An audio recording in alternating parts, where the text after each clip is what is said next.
Hello, hello. Thank you all for being here. It's like we're doing a little waiting room shuffle, so I'm going to wait until some of these folks get in.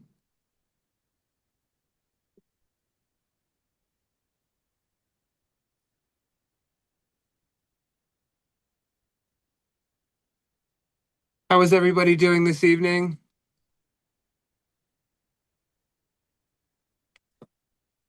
Good, I trust. It's a beautiful Pacific Northwest day. Happy with the rain. Okay, I think we're there. Thank you, everybody, for being here. My name is Joe Morales, and welcome. I'm here online on behalf of Marlene's Lessons and Papayas.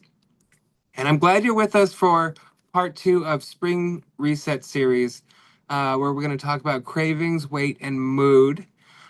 This time of year can bring a lot of good intentions, but also a few mixed signals from the body. Cravings show up, energy dips, mood can shift, and it's not always as simple as discipline or routine. So tonight, Dr. Evelyn will help us take a closer look at some of the deeper connections behind those patterns, including stress, blood sugar, and the seasonal changes that do influence how we feel. Last time, she brought a very thoughtful and grounded perspective to our talk, so I am very excited for this evening. And we're also very happy you're with us. Um, so, with that, I will turn it over to you, Dr. Evelyn. Thank you so much for being with us. Well, thank you for having me, Joe. Thank you for inviting me. And hi, everybody. Welcome back or moving forward. Hi, good to have you here. I'm Dr. Evelyn Le Ellis, a naturopathic and integrative medicine doctor. I work with many women and individuals who feel like their body just isn't responding the way it used to. If that sound of ring a sound in your mind, then you can think of me in the future, especially when it comes to energy, weight, and mood. And I think the title captured a lot of attention because we'll talk about weight, craving, and that can relate to mood. And I want to start with a question. Have you ever had a day where you wake up and tell yourself, today is a day I'm going to get back on track? You eat well in the morning, you feel motivated, and you're doing everything right. And then about 2 or 3 p.m. in the afternoon, something shifts. You may start feeling tired, your focus drops, you feel yourself reaching for sugar, coffee, or something quick. And later that evening, maybe your mood feels off, or you feel frustrated because your weight isn't changing, even though you're trying. And at some point, a thought shows up. What's wrong with me? Why can't I just stay consistent? And now here's what I want you to consider.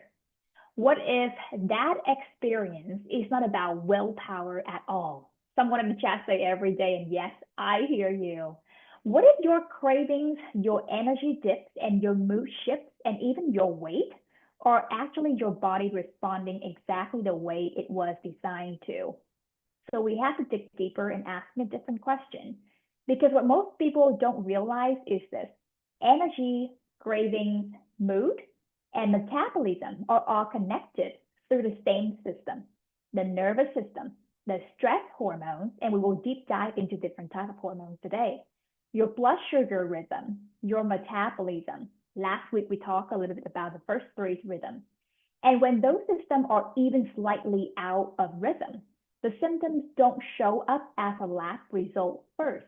And it's a little tricky to see the word rhythm when we may live in different parts of the world, Hawaii or California, Washington. The rhythm can depend on the season, can depend on the stage of life, and can depend on the external forces or the societal situation of work from the outside too. And they show up as your daily experience. And we all interpret that experience very differently. So today, what we're going to do is shift that lens. Instead of asking, how do I fix my cravings? How do I lose weight faster? How do I control my mood? We're going to ask a different question. What is my body trying to tell me?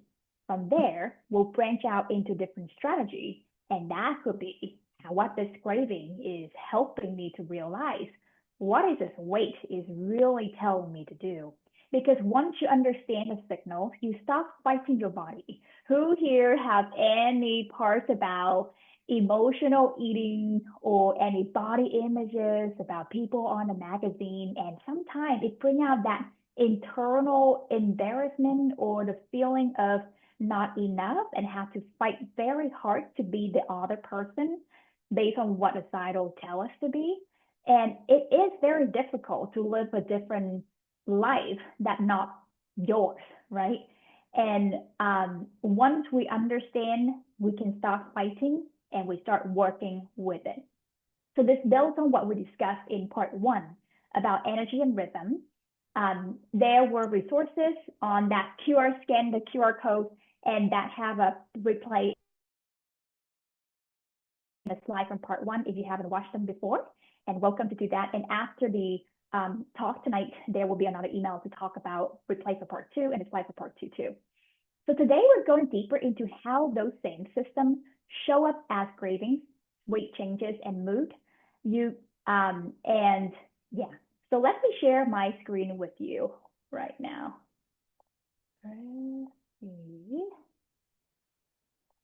All right. The title is Why You Can't Stop Cravings, Weight Gain, and Mood Swings. It's not what you think. Usually we may very quickly go into calories counting, different exercise and diet, and GLP-1 nowadays or different peptide injection. All of those have the good intention. People want to know when to use them. This is the office I work at in Olympia right here. Let me go to the next slide. So before we dive in, let's review what part one was about. We spent time understanding why energy doesn't always bounce back right away, especially after the winter season. We talked about 4 key systems that shape how you feel day to day. The nervous system, whether your body is in safety mode or stress mode. When we're in safety, we resolve things. We feel the safe emotion easier to deal with, to handle the situation at hand. Your cortisol rhythm, your daily stress hormone pattern, your metabolism and thyroid signaling, how your body produces and uses the energy, and your blood sugar rhythm, how stable your fuel is throughout the day. Those are pretty important. Now, here's an important connection. When these systems are out of the pattern or rhythm, the symptoms don't just show up as fatigue. They start to show up in a way that feel much more personal and frustrating. Things like cravings that feel hard to control, weight that doesn't respond the way you expect. When you were able to eat whatever in your 20s, but you cannot repeat that pattern in your 30s, weight got bring up even faster when you go through menopause or in andropause at 50 or 60s. Mood shifts that seem unpredictable. So what we're doing today is taking the same system we talked about before and looking at how they show up in real life. Because cravings, weight changes, and mood swings are not separate problems. They come together. They're different expressions of the same underlying physiology. Therefore, whenever you go to an office for the intake, we all ask about how you feel, and we always come toward the end at the pattern of the graph to show what is that root cause look like and what we can do to affect that pattern. So as we go through the talk today, I want you to keep one idea in mind. Your body is not working against you, it's responding to signals. Our job is to understand and find out what that signal is about. And when you understand those signals, you can start working with it instead of fighting against it. So I want to pause here and introduce a very important shift in how we think about these symptoms. Cravings, weight changes, mood swings.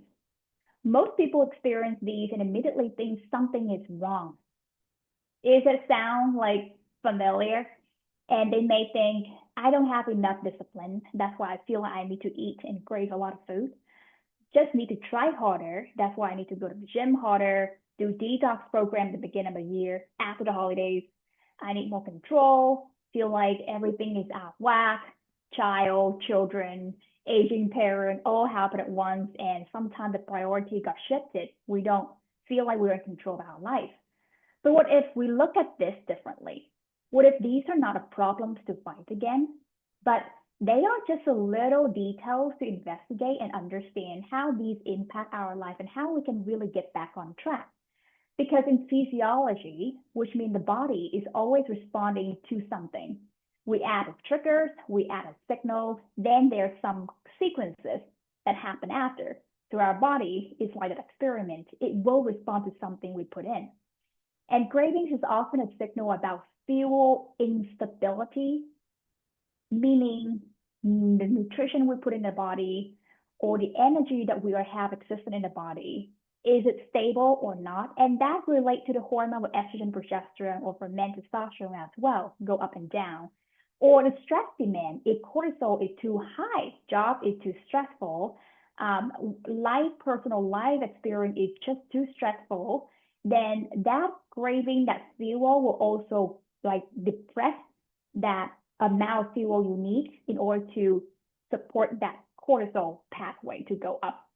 So one go up, one go down. Weight changes can reflect hormonal patterns such as insulin, leptin, ghrelin. We'll deal deep into that later. And energy storage signals. Now, mood shifts, your mental capacity, your mood, your happiness, or your stability of your mood can be tied to blood sugar, nervous system state, and inflammation. We may not think about the word inflammation. For example, if we have a cut, then the whole cascade of white blood cells, the macrophage just coming in and eating up those infections in order to protect ourselves and have a scar happen and a scab after. The inflammation here is deeper inside the body, from the gut, from different organs, stored in the liver, metabolized through. And because our body has to take that energy level to deal with those and protect our body, therefore the mood was shifting away from that stability in order to stabilize the inflammation we have in the body. So that's very worth for investigation. So instead of asking, how do I get rid of this? We cannot get rid of our mood, or we cannot get rid of our nervous system or the stress we have in life. How can we balance them? We begin to ask, what is this telling me? That's the first clue. Because when we shift from judgment to understanding, everything changes. You stop blaming your body, right? You stop forcing short-term fixes, 3-month program or 3-month time on a diet support.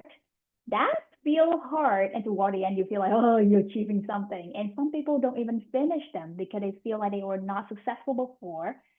And you start identifying the pattern that actually drives these symptoms.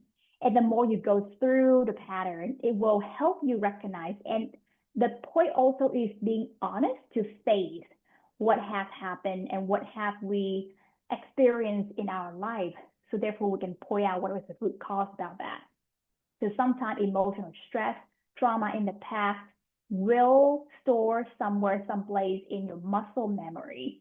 And sometimes when we do like a sit down meditation, breath work, it was harder because backache, mind racing, shoulder ache, etc. It does bring up some way somehow. So as we go through today's talk, I want to hold on to this idea. Your body is not random. There's always a pattern. Your body is not broken. It was meant to protect yourself in good or bad situation. Your body is communicating. It's telling you things. And if we ignore it, the voice can become louder and louder. And once you understand the message, you can begin to change the outcome, which is the good news. We do have control over it. So let's start with something that almost everyone has experienced. Cravings, right? Cravings. Those moments where you suddenly want something sweet, something salty, or a quick source of energy to give you a boost. And for many people, cravings come with a lot of judgment. Oh, tell me about that. I shouldn't be eating this. Why can't I control this? I was doing so well earlier but I want to offer you a different way to look at this. Craving are not sign of weakness. We don't feel weak when we giving up our body for food or coffee or something else or substances. They are the signal from the body that's telling you, hey, we need something to soothe your body. Your brain's primary job is survival. And one of the fastest ways your brain protects you is by asking for quick energy. When it senses a drop in energy, so when your body experiences things like unstable blood sugar, increased stress, lack of sleep, irregular meals, the brain doesn't respond with logic. You cannot logicize, I don't know what word for it, to tell the brain, hey, do you see what I go through? It responds with urgency. It says, get me fuel now. The body happens that way, so therefore the mental mind has to be sharp and strong to realize that part, to have the awareness. And what kind of fuel does the brain prefer in those moments? And this is basically evolutionary. Something fast, something easy. Put in the chat if you tend to grab something that you think is fast and easy that your brain usually craves for. And no judgment here. We're just going to just throw it out there. Usually it's a sugar or refined carbohydrates because they have the most ATP energy amount to support the brain, because those raise blood sugar very quickly to give a fast fuel. So instead of seeing craving as failure, we can start to see them as information. Information that your body may need more stable nourishment. That means we need something more front load, so therefore later on we don't feel craving later. More consistent fuel, and if time is not on your side, then more consistent small meal or small food, small snacks that help you would be things that will be more supportive for your body, or less stress load. And this is a hard part because sometimes external from work, from a lot of busy schedules, and some people have worked 2 jobs, etc. That is difficult for sure to support with that external responsibility. But if we are aware about it, we will want to know what can we do during that moment, like breath work, take a walk outside, at least you got more oxygen you can, priority rest time when you need to. And, oh, not done yet. So the next time when you feel craving shows up, instead of asking, why can't I control this? Try asking, what is my body asking for right now? Because when you understand the signal, you can respond in a way that actually supports your body. So, and one of the biggest drivers behind craving is how stable or unstable your blood sugar is throughout the day. And this was built over time. When we were young, we were able to stabilize our blood sugar very simple because the metabolism was made up from different enzymes and hormones like insulin, ghrelin, leptin, etc. And they were more synchronized. But when we get older, the inflammation pattern can go up because we deal with more stress, more responsibility. Therefore, it will impact the blood sugar pattern. And this is very common in anybody when they age in life. So let's look at the blood sugar pattern throughout the day. And I have my laser pointer. These are continuous glucose monitor. Some people, they would do a finger prick for their point of care HbA1c. That continuous glucose monitor will pick up the glucose in the tissue fluid. That's a little different reading. Or some people would do a blood draw, but blood draw is only one point in time. And imagine starting your day with something quick and easy. Maybe it's just coffee or something high in carbohydrates like toast, especially if there is an all-purpose flour, wheat, etc., gluten, cereal, or a pastry. At first, you feel okay, maybe even energized. That's because your blood sugar rises quickly, just like the first graph. They go first very high above a normal range. But what happens next? When the blood sugar rises quickly, the body responds by releasing the insulin in the pancreas to bring it back because it binds into the glucose to bring it down. So therefore, this graph shows like, hey, I am coming down in the normal range. And some can drop quickly like the second graph right here below the normal range. And when that drop happens, your brain senses it as a problem.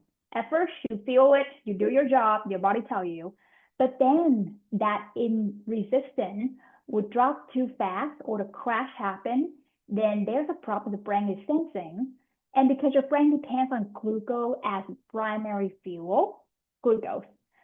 So when levels fall too quickly, the brain sends a signal, we need energy now. Therefore, you may feel like, oh, I need to eat one more time to go up again, and sometimes go down. So depend on what food that we put in that range right here to make sure it stabilizes instead of dropping too fast, right? And it's funny that brain cells make up a lot of fat cells, healthy cholesterol, healthy fat, but eventually the energy coming from glucose because of the expense of the ATP. And that's when cravings show up, usually for sugar, for caffeine. Caffeine doesn't have much energy. It's a dehydrator. It's stimulating. Quick snacks. Anything that can bring blood sugar back up pretty fast. That's what your brain's survival mechanism is telling you. So what looks like a lack of control is actually a physiological loop. Spike, right? Spike, crash, craving, it repeats itself. And if the cycle continues throughout a day, people often feel afternoon fatigue, brain fog, irritability, and more frequent craving. It's like, what is going on in a crazy day?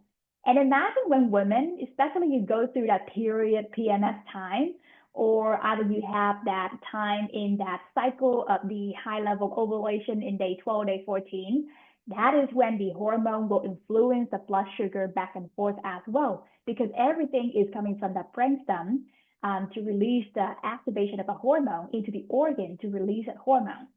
So the goal is not to eliminate cravings through willpower. It's hard. GLP-1 can eliminate your craving, helping to reduce the willpower. The goal is to prevent the spike and crash pattern in the first place. And this is a very foundational that I always teach my clients and patients to understand this before they add on any different layer. So therefore, we don't create much side effect that we need to have different things to support a side effect instead. So one simple shift that makes a big difference is pairing your meals. Instead of having carbohydrates like cereal, toast, anything is high carbs alone, combine them with a protein. If you are animal eater, for example, then grass-fed beef or any type of protein bar, protein shake. If there's any vegetarian, eggs is a very good thing. Vegan, I would say any protein shake, tofu, soy, those are very great things, beans, legumes. And it does take meal prep to make these happen. So when we understand how our body works and we have a pattern, I would say usually I track about 3 days of a daily eating habit. And I will have a patient reflect that to find out, hey, what kind of meal prep can you do in the weekend or when you have time? Those are the very basic foundation things. Or go shopping for the good food. And healthy fats such as chia seed, olive oil is a good thing. Salmon, any wild caught, not farm, because they can add any protein.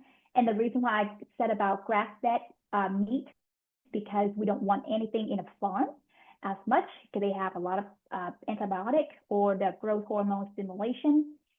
And the last but not least is fiber from vegetables, from greens, and from a lot of leafy green or fruits. And there are fiber supplements out there, or psyllium husk if people cannot get enough inside their body. And I love Costco. They have so many frozen chopped vegetables as well. Or you can really get a processor, food processor, to really help you to go through that process if you're in a whole food regimen. And this slows down how quickly glucose enters the bloodstream and helps create a more stable energy curve. So it sounds like your brain needs something quick.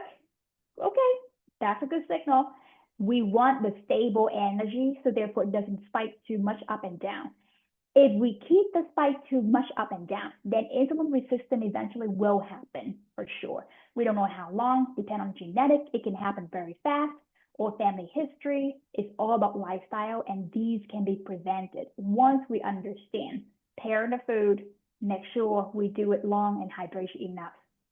So, and when blood sugar becomes more stable, craving often decrease naturally without needing to fight them. And I want you to understand and hear this naturally, meaning you are in control of this. You have that way to support your body. So now let's take this one step deeper. Cravings are not only influenced by what you eat, they are also strongly influenced by stress. Last week, we talked a lot about the nervous system of feeling stable, protective versus the other fighting mode. When your body is under stress, whether that's work stress, lack of sleep, also related to stress, if you agree with me, emotional load, or even just a very full schedule, your body releases cortisol. It doesn't know what good stress or bad stress, the more cortisol, if you interpret it as a bad stress as well, it has different consequences to the good stress. And cortisol has one main goal, to make sure you have enough energy to deal with that stress. If you have excitement for different projects, for example, at first it feels pretty good until you interpret or you incorporate where the overwork, overschedule, don't spend enough time to really take care of yourself or being with your friends, social life with family, then that becomes a little too overwhelming for you. So what does it do? It signals the body to increase available fuel. Cortisol signals the body to increase available fuel. And one of the fastest ways to do that is to drive cravings, right? Cortisol increase available fuel. Therefore, hey, if I'm craving more, therefore I can have a fast fuel. And that's why during stressful periods, people often notice more sugar cravings, more caffeine dependence, more frequent snacking, or eating even when they are not truly hungry. Agree with me at some point here. I've been there, 2 or 3 p.m. I just need to grab something quick.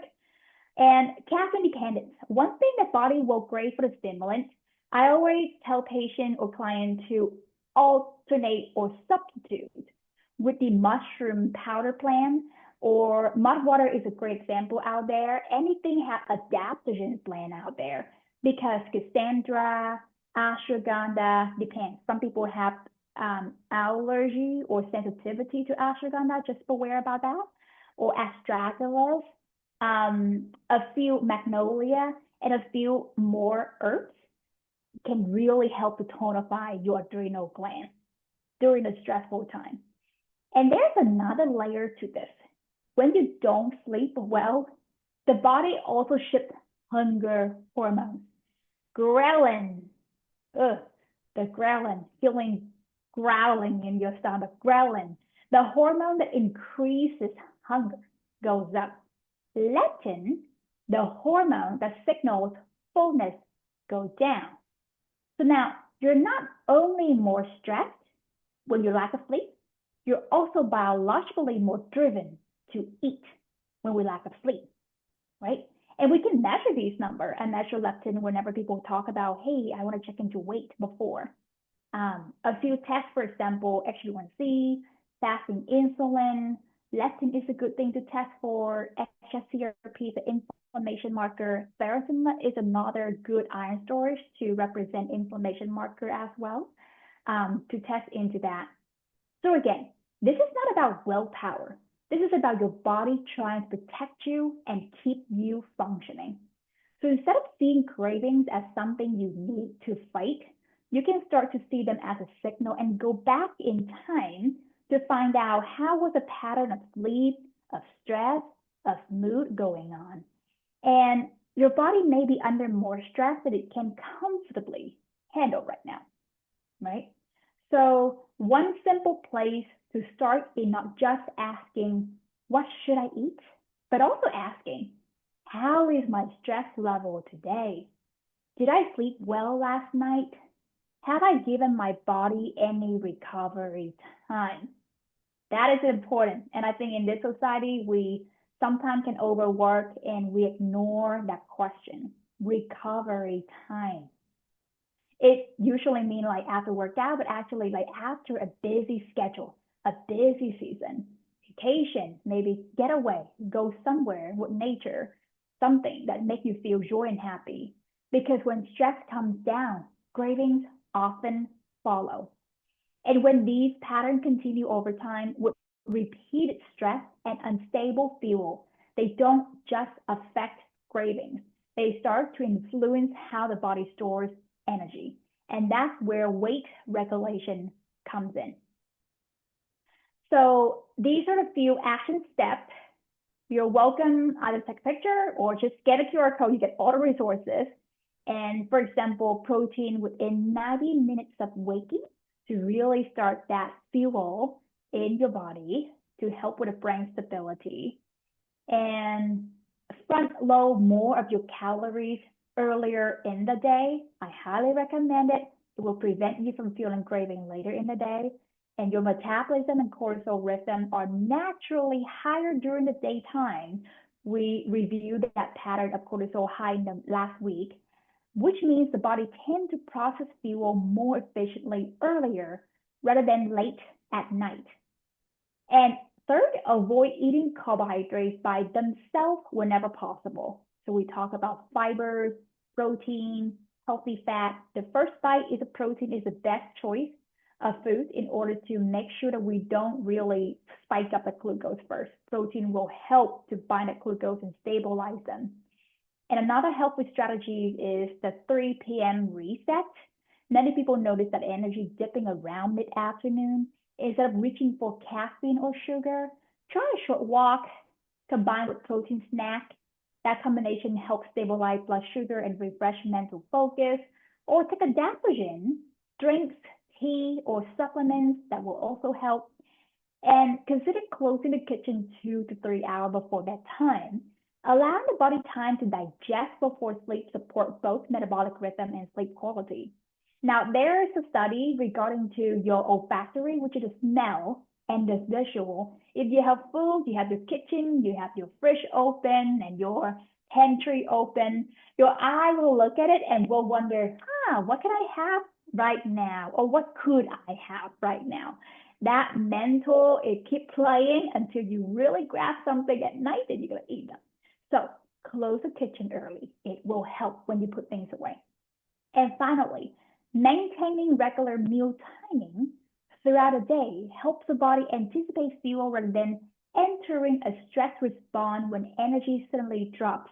Recently, I know my pregnancy, when I sleep too late in the morning, my stomach starts to growl. Oh my God, and the tired, it keeps flooding. And I just want to go downstairs to grab something quick to eat instead. And then later on, I have to realize that pattern. Hey, have to wake up a little bit earlier than about 10 or 9 a.m. to just make sure I have some food to prepare before that drop happens. Because when a drop happens, it's really rough to go back in time. And all of those practices reinforce one simple principle. The body thrives on predictable rhythms. And remember this, the word predictable. Sometimes life can throw a curve at us and become unpredictable. But as much as we can prepare the body as a temple, predictable rhythm like light, sleep, stress, and fuel, that's the least positive thing we can do for the body. And it will take care of you through the hard time, for sure. And when those rhythms align, energy becomes much more stable. And sometimes in the hard time, I know that we tend to have a mental where we sabotage our body. We hurt our body. Like last night, I have a talk with my girlfriend. Oh, yeah, relationship is rough, right? And there are times when we think, oh, it's why bother? It doesn't go well. And we start to think of thoughts about why are we living this life that we have to suffer? Why don't we just hurt ourselves or find a way to feel satisfied by one way or another, eating, hurting, cutting, etc. And the other way to think about is if we want to go through this hard time, why don't we think the opposite of just keep our body in that predictable pattern, and it will support whatever that physiology know what to do to take care of us through the hard time. And then we can continue to do our mental work capacity and be surrounded by people who can show us the way out.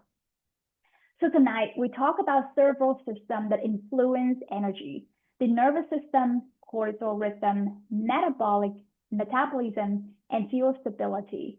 Let's take a moment to bring all of these pieces together. I think I have a few slides though. Now let's talk about weight. Before we move on, I'd love to hear from you. What's been the most noticeable for you lately tonight? Craving, weight, or mood? Weight is about to come. And feel free to drop in the chat and I'll take a few questions before we continue. Or if I see someone pop up the question, I'll answer as we go as well. So weight is a big topic because this is where a lot of frustration tends to build. Most people have been taught that weight is simply a math equation. Calories in, calories out. Who have heard that? Yeah, thank you, Patty, for putting the calorie in the weight. And so if weight isn't changing, the assumption becomes I must eating too much. I need to cut more. I need to try harder. But in physiology, the body, weight is not just a math equation. It's a regulation system. Your body is constantly making decisions. Do I store energy? We don't ask this question, but the body do ask this question, which is like subconsciously, right? Or do I use energy, store or use? And those decisions are influenced by signals. And these signals we can control, not just calories. Things like your stress level is a signal to really shift, can I store it or can I use it, of the energy? Your sleep quality, your hormone patterns, your blood sugar instability, all of these influence how your body handles, meaning store or use the energy. So two people can eat the same amount of food and their body may respond very differently. My husband, we live like a vegan household. For me, Vietnamese cuisine, I love it. When I go outside, I can eat meat, whatever I want to. And no matter how much he eat vegan with bean and vegetable, when he's stressed, the cortisol rise, he will gain weight no matter what.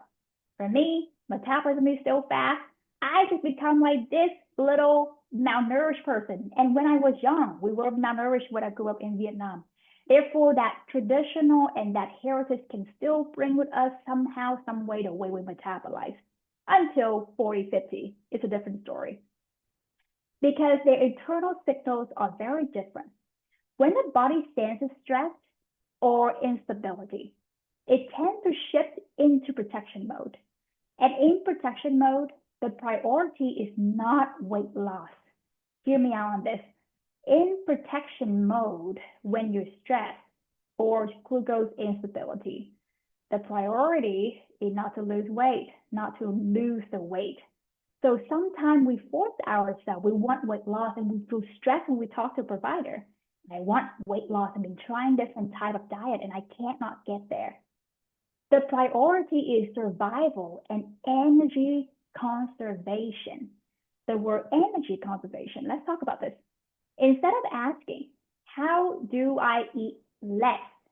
A more useful question becomes, what signals is my body receiving right now? Because when those signals shift, weight regulation often follows. And some of the most important signals that influence weight are hormonal. So let's take a look closer than this. Instead of thinking about weight as calories, it's helpful to think it as a hormone conversation. There are three major players I want you to understand. First is insulin. Help move glucose from the bloodstream into cells, but it also tells the body where to store. Insulin, where to store. It can store in the liver, can store in your tummy, can store in the muscle too, most of the different places. So when insulin is frequently elevated because of that irregular up and down of the sugar crash, it often repeated blood sugar spikes the body is more likely to store rather than use the energy, right? Store, stay in the body. And the second is the cortisol, the stress hormone. When cortisol goes up over time, the body shifts into protective mode. It starts to hold on to energy, especially around the midsection in your tummy, your belly, because it's preparing for ongoing stress. That's why in menopausal belly, perimenopause, we always work with that belly, and that is the ongoing stress that we go through, and also because of the estrogen conversion to estriol. The third is a thyroid.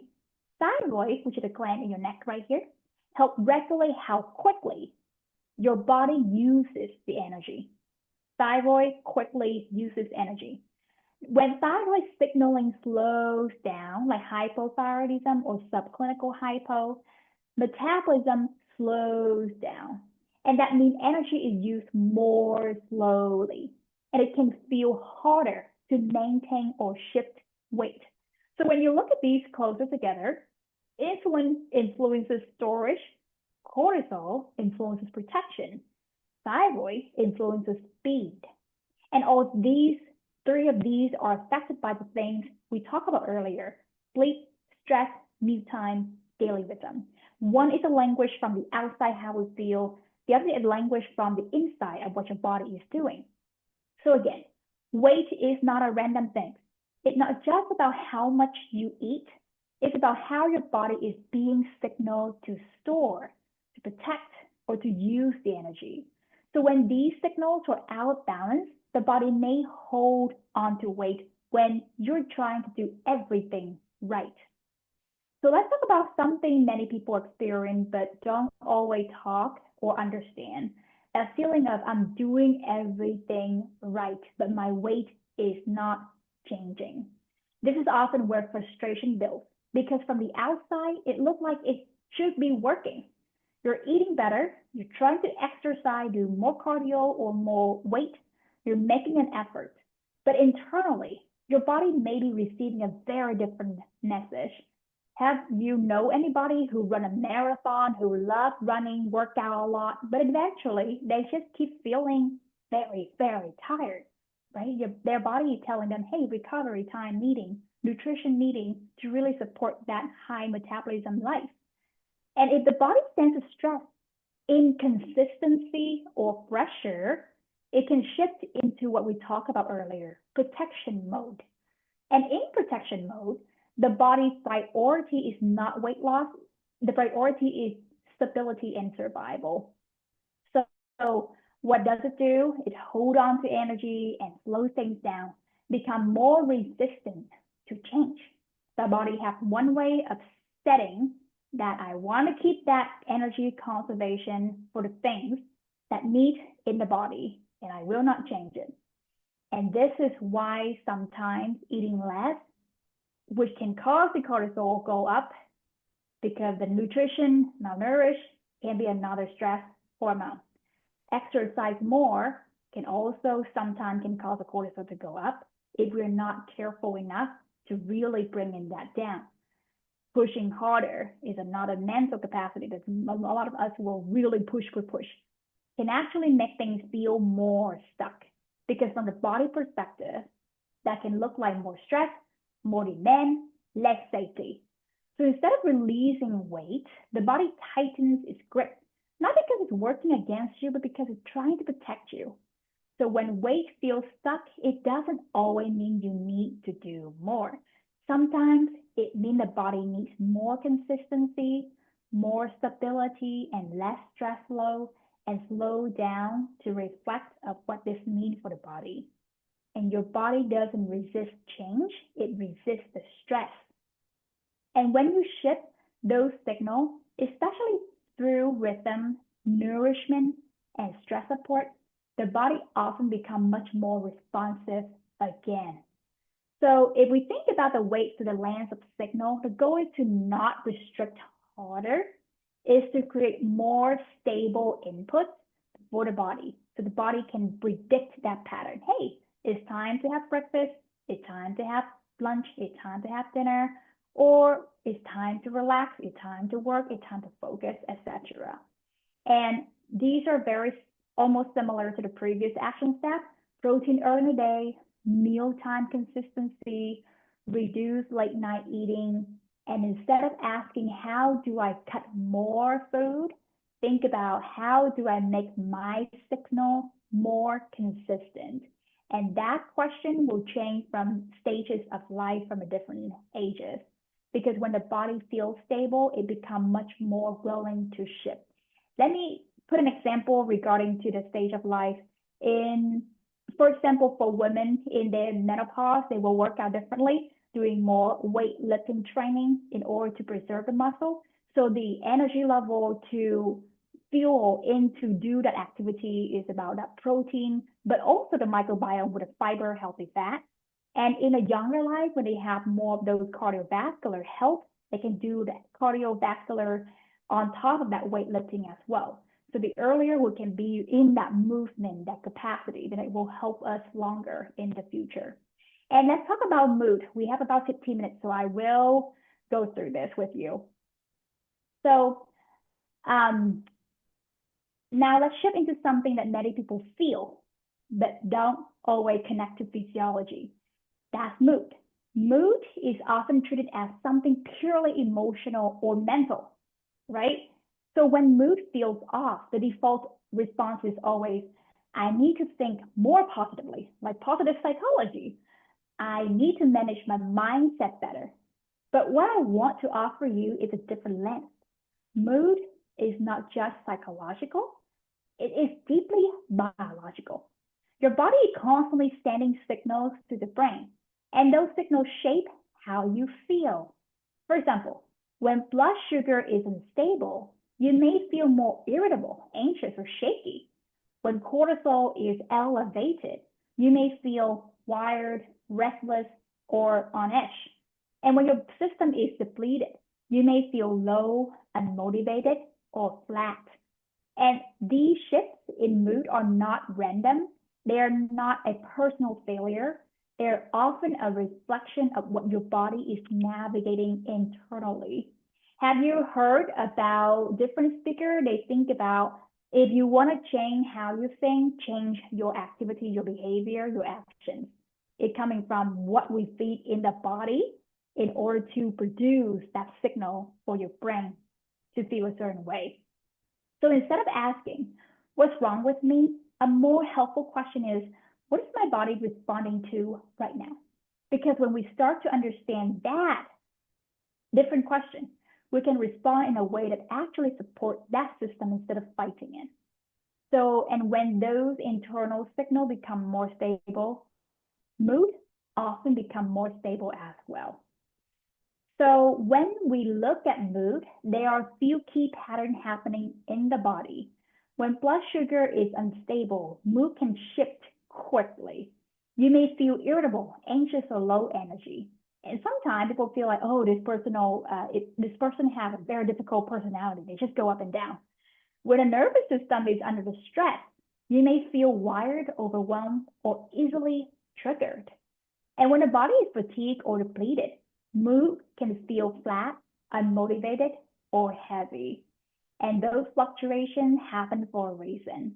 And they're often the body responding to changes in energy, stress, and internal balance. And like for hormone, estrogen, progesterone drops, and potentially mood does go down as well.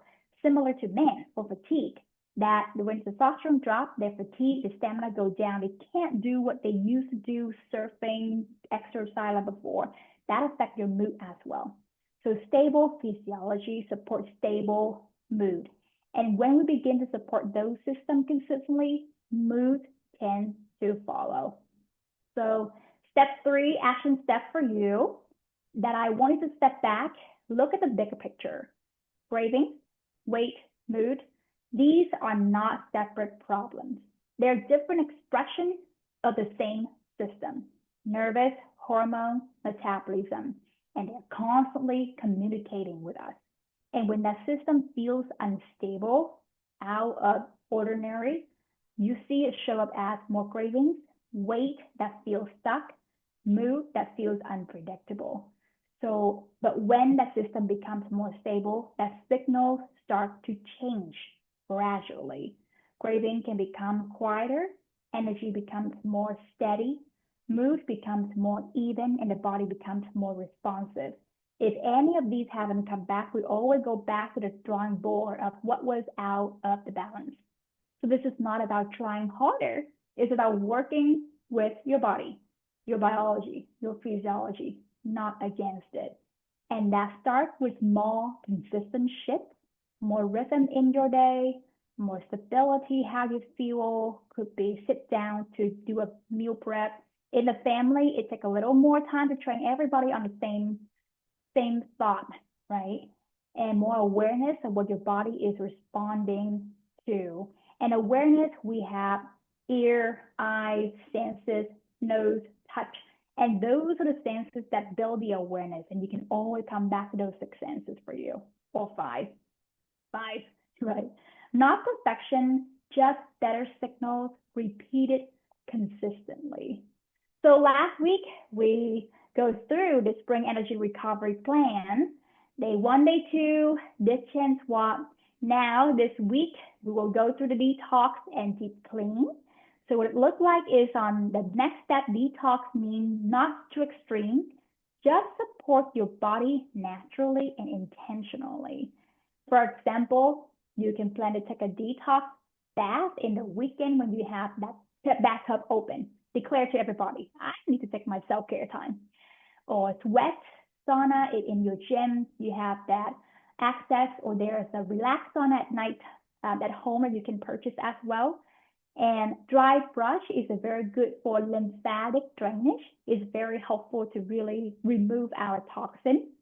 Hydrate well with electrolytes, and when you remove the junk, detox becomes easier and more effective. And these are gentle. I'm not talking about like super chelation detox from your body. It's more of the self-care where you can remove those inflamed toxins very gentle out of your body to help your body go back to balance. Day 4, which is the next step, is deep clean. Pick one area that's been bothering you, the pantry, maybe the washing machine, and you can swap out from any detergent that have high level of fragrance or perfume, etc. You can always go to the environmental working group to rank, find your barcode of the products or find your product brand and see what rank they say for carcinogenic level. And you can wash out with baking soda or plain white vinegar. We use a lot of baking soda and Ego's brand at home. And the bathroom drawers to see what is in there. Anything about nail or about makeup. Also, you can also check out for different brands for that very clean makeup as well. Set a timer to do this, finish it, and get your kids involved. Enjoy that momentum. So once you have a lifestyle, then your next generation will tend to also learn from you as well. And that was my flashlight. These are, if you need to have any clarity, support, more individual, please let me know. You can scan the QR code. And next week, we will have the preparation for the rest of the year. So I'm very excited for that sustainable capacity that we can provide for each other. Let's open up for any question at this point. I see one question. Mary asked, so if postmenopausal is intermittent fasting not good, or can you do it sometime? Very good question. Postmenopause, meaning you don't have any more hormone that is high enough compared to when you were in a normal time. So there's a book called Fast Like a Girl by Mindy Pelz, and she based on the menstrual cycle of a woman. She also used that for people who are going through peri or menopause. Now, the question is about postmenopause. Depend on if you are not on any hormone replacement or any herbal support, then I would assume that your hormone is kind of in the flat line. Some people have a longer time to get to postmenopause at that level. Some people happen much earlier in their 50 or 40 already. What intermittent fasting do? People can do 12 hours. And that is a very traditional, normal way I tell everybody, hey, when you stop eating at night, maybe 8 p.m., breakfast, 8 a.m. Very simple. And that should start when you were young. I would hope that was a thing that we can teach each other. Oh yeah, on BHRT. If you're on BHRT, which is bioidentical hormone replacement, meaning your level is not in postmenopausal. You can identify that yourself, but your level may already back in the earlier time, which is a much more easier to regulate your craving and your food. So intermittent fasting, 12 hours is very basic, very easy. It doesn't even need to be called intermittent fasting. It just needs to call time predictable meal. Now, another people would do is 12 hours. They taper up to 14 hours, 16 hours, or 18 hours. In that book, Mindy Pell, she talks about different patterns to do that, depending on your hormone go up and down. If you're doing rhythmic, meaning in your menstrual cycle, even though you don't have menstrual cycle, I usually do the rhythmic dosing like Wiley protocol or physiology restoration that we have based on the full moon. So we'll go up and down. When your hormones are up in that time, about day 12 level, that time when you want to supply food. So you don't want to fast that long, up to 21 hours or so. 12, 14 is okay. When you're in the phase of a lower hormone, about that last week of your cycle and also the first week of a cycle, where menstruation is supposed to happen, but when you are in that menopausal, postmenopausal, you don't have any menstruation anymore, then that's the time when your body is going to slow down a little bit, take a little time. Therefore, your intermittent fasting can be a little longer if needing to be. And also your time to really do the workout can also slow down a little bit. So therefore, your body can have more time to rest instead of like have to digest a lot of different foods. So overall, I like the idea of intermittent fasting because it helps to synchronize your body with the level of cortisol and your insulin. Not too long though. If some people think about like for 3 to 7 days, make sure that you know how your body responds. Nutrition first, nourishment first before you enter that phase of a long fasting. Men do fasting very different from women. Men can fast very easily before their hormones tend to have testosterone level pretty straightforward, easy to lose weight that way. For women, we have to play with their hormone because sometimes that can really fluctuate the cortisol level for the stress. I know a few doctors, they don't recommend intermittent fasting. What I would say is if you think about intermittent fasting in the window that you eat, though, if you think about if you work out, you do resistance training and exercise, make sure before you do those exercise, have a few nutrition like protein, could be a shake. Stacey Sim, she talked a lot about that. Workout and also afterward, also have a normal meal. So therefore, your body don't feel depleted over time of feeling that depletion because during that time of 60, 70, you really need that body strength. If you use fasting for weight loss during your 60, 70, be careful. I would focus more on strength and use it in fasting between that 12 to 14 hours to really help detox and help your clock to synchronize with that pattern of your wake up and your sleeping time. Hope that helped. Any other question, please let me know.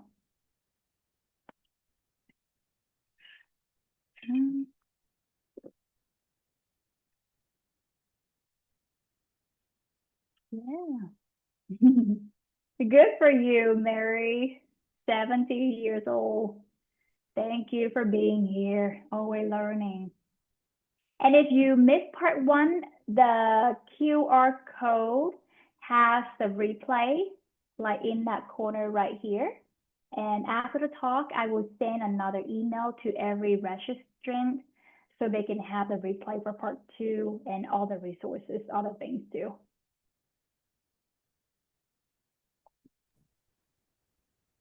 Yeah.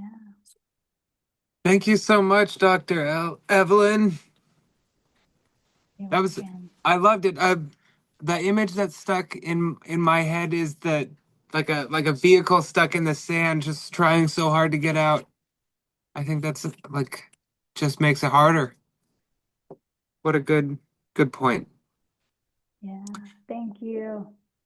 Uh, Thank you everybody so much, Dr. Evelyn. Thank you. Um, I hope to see everybody back next week. And like Dr. Evelyn said, she'll follow up with an email to register. And thank you, everybody, for being here. Yeah. We'll see you next week. Thank you.